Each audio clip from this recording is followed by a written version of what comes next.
Hi friends, welcome to శివాయ నమః ఓంకి స్వాగతం. ఫ్రెండ్స్, మీరు కొత్తవారు కనుకైతే నా ఛానల్ని సబ్స్క్రైబ్ చేసుకోండి ఫ్రెండ్స్. నేను పెట్టిన ప్రతి వీడియో మీకు నోటిఫికేషన్ వస్తుంది. అలాగే పక్కనున్న బెల్ ఐకాన్ నొక్కి లైక్ చేసుకోండి ఫ్రెండ్స్. ఇక మన వీడియోలోకి వెళ్దాం. విజయవంతమైన వివాహానికి కారణాలు ఈ రహస్యాలే ఫాలో అవ్వండి. ఆచార చాణక్యుడు తన చాణక్య నీతిలో పెళ్లికి సంబంధించిన అనేక విషయాలు చెప్పాడు. కొన్ని విషయాలు మీ వివాహ జీవితాన్ని సక్సెస్ చేస్తాయని చెప్పుకొచ్చాడు. చాణక్య నీతిలో ఆచార చాణక్యుడు చాణక్య నీతిలో పెళ్లికి సంబంధించిన అనేక విషయాలను పేర్కొన్నాడు. ఆయన చెప్పిన సూత్రాలను పాటిస్తే జీవితంలో విజయం సాధించడం సాధ్యమవుతుంది. చాణక్య నీతిలో చెప్పిన విషయాలను నేటికి పాటిస్తూ ఉంటారు. అందుకే చాణక్యుడి మాటలను అమలు చేసిన వ్యక్తి జీవితంలో విజయవంతమవుతాడు. అన్ని సంబంధాలను చక్కగా నిర్వహిస్తాడు. చాణక్యుడు తన చాణక్య నీతిలో జీవితంలోని దాదాపు అన్ని అంశాల గురించి చెప్పాడు.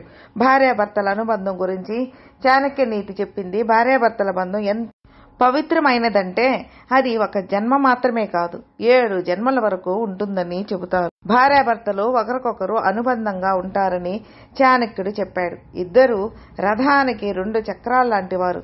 ఏదైనా లోపం వల్ల ఒక చక్రం కదిలితే మరో చక్రం ద్వారా మాత్రమే రథం ముందుకు సాగదు. అదేవిధంగా భర్త లేదా భార్య వివాహంలో సమస్యలను కలిగిస్తే కుటుంబం విచ్ఛిన్నం ప్రారంభమవుతుంది. భార్యాభర్తల మధ్య అవగాహన, స్నేహపూర్వక సంబంధాలపై కుటుంబం ఆనందం, శాంతి ఆధారపడి ఉంటుందని చాణక్యుడు చెప్పాడు. భార్యాభర్తల మధ్య సత్సంబంధాలు స్నేహపూర్వకంగా ఉండాలి. దంపతులు పరస్పరం సంభాషించని, సమన్వయం లేని ఇంట్లో లక్ష్మీదేవి నివసించదని చాణక్యుడు చెప్పాడు.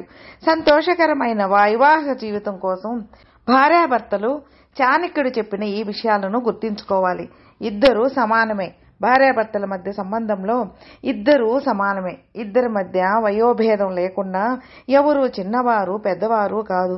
భార్యాభర్తలు పరస్పరం గౌరవించుకోవాలని చాణక్యుడు చెప్పాడు. ఎందుకంటే భాగస్వాముల మధ్య గౌరవప్రదమైన సంబంధం చాలా అందంగా ఉంటుంది. ఇలా చేయడం వల్ల మీ బంధం కూడా బలపడుతుంది. ఎదుటివారి దృష్టిలో మీరు బాగుంటారు. అందరూ మిమ్మల్ని గౌరవిస్తారు. సహనం ముఖ్యం. చాణక్యుడి ప్రకారం వైవాహిక జీవితం విజయవంతం కావడానికి భార్యాభర్తల మధ్య సహనం చాలా ముఖ్యం. జీవితంలో ఎలాంటి సంఘటనలు జరిగినా ఇద్దరు ఓపికతో చెడు సమయాలను ఎదుర్కొని ముందుకు సాగాలి.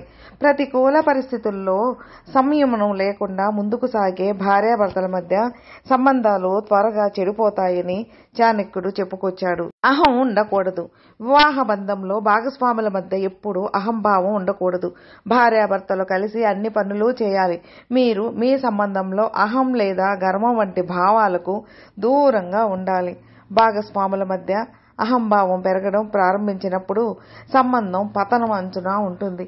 ఇద్దరూ బాధపడాల్సిన పరిస్థితులు ఏర్పడతాయి. బంధంలో ఎవరికీ అహం ఉండకూడదు. 3వ వ్యక్తి.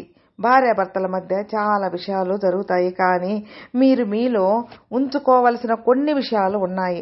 బలమైన సంతోషకరమైన వైవాహిక జీవితం కోసం భార్యాభర్తలు తమ వ్యక్తిగత విషయాలను 3వ వ్యక్తితో పంచుకోకూడదని చాణక్యుడు చెప్పాడు. ఎందుకంటే వివాహ బంధంలో 3వ వ్యక్తి ఎంటర్ అయితే అది మీ బంధాన్ని నాశనం చేస్తుందని చాణక్య నీతి చెబుతుంది.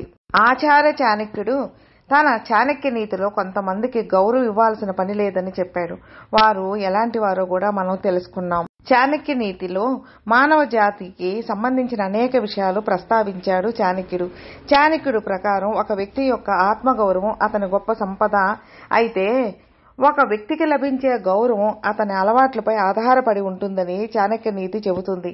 ఒక వ్యక్తి చెడు అలవాట్లను కలిగి ఉంటే అతను జీవితంలో అనేక సమస్యలను ఎదుర్కొంటాడు. అలాంటి వారు భవిష్యత్తులో ఆర్థిక సంక్షోభాన్ని కూడా ఎదుర్కొంటారు. మీరు గౌరవించబడాలనుకుంటే ముందుగా ఇతరులను గౌరవించండి. మనుషులను గౌరవించడానికి సంబంధించిన ఒక సత్యం చాణక్య నీతిలో కూడా చెప్పబడింది. చాణక్య నీతి ప్రకారం మీరు కొంతమందికి ఇచ్చే గౌరవం మీ స్వంత సమస్యలను పెంచుతుంది. అలాంటి వారికి ఎప్పుడు గౌరవం ఇవ్వవద్దు అంటాడు చాణక్యుడు. కొందరు వేరే పని చేయకుండా ముచ్చటగా మాట్లాడి ఇతరుల దగ్గర డబ్బు సంపాదించాలనుకునేవారు ఉంటారు. వాస్తవానికి వారు ఇతరులను ప్రశంసించడం వెనుక కారణం వారి అసమర్థత బహిర్గతమవుతుందనే భయం. అలాంటి వారిని గౌరవించకూడదని చాణక్య నీతి చెబుతోంది. ఎందుకంటే అలాంటి వారికి గౌరవం ఇస్తే మిమ్మల్ని అసమర్థులుగా భావిస్తారు. ఒంటరిగా నిలబడే ధైర్యం లేని వ్యక్తులను మీరు చూసే ఉంటారు. వారు సమూహంగా నడుస్తారు. సారూప్య స్వభావం ఉన్న వ్యక్తులతో ఒక గుంపుగా ఏర్పడి ఇతర వ్యక్తులపై కుట్ర పన్నుతారు. చిన్న సమస్య వచ్చినప్పుడల్లా అలాంటి వ్యక్తులు వారి స్నేహితులతో కలిసి సమస్యను పెంచడం ప్రారంభిస్తారు. ఇతరుల జీవితాన్ని కష్టతరం చేస్తారు.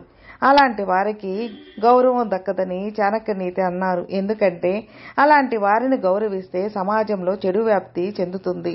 అందరికీ బాగా దగ్గరగా స్నేహంగా ఉండే వ్యక్తి నిజంగా ఎవరికీ మిత్రుడు కాడు అనే సామెత ఉంది. అలాంటి వారు ఎదుటి వారి గురించి చెడుగా మాట్లాడతారు. మీరు వెనుదిరిగే మీ గురించి చెడుగా మాట్లాడతారు. అలాంటి వారిని ఎప్పటికీ నమ్మరు. అలాంటి వారికి గౌరవం ఇస్తే లాభం ఏమీ లేదు. మీ గురించి కూడా వెనకాల చెడుగా మాట్లాడతారు. హింసను పాపంగా పరిగణిస్తారు. జంతువులు, పక్షులు, పిల్లలు, కార్మికులు, వృద్ధులపై హింస ఎప్పటికీ క్షమించబడదని చాణక్య నీతి చెబుతుంది. అలాంటి వారిని గౌరవించకూడదు, శిక్షించాలి.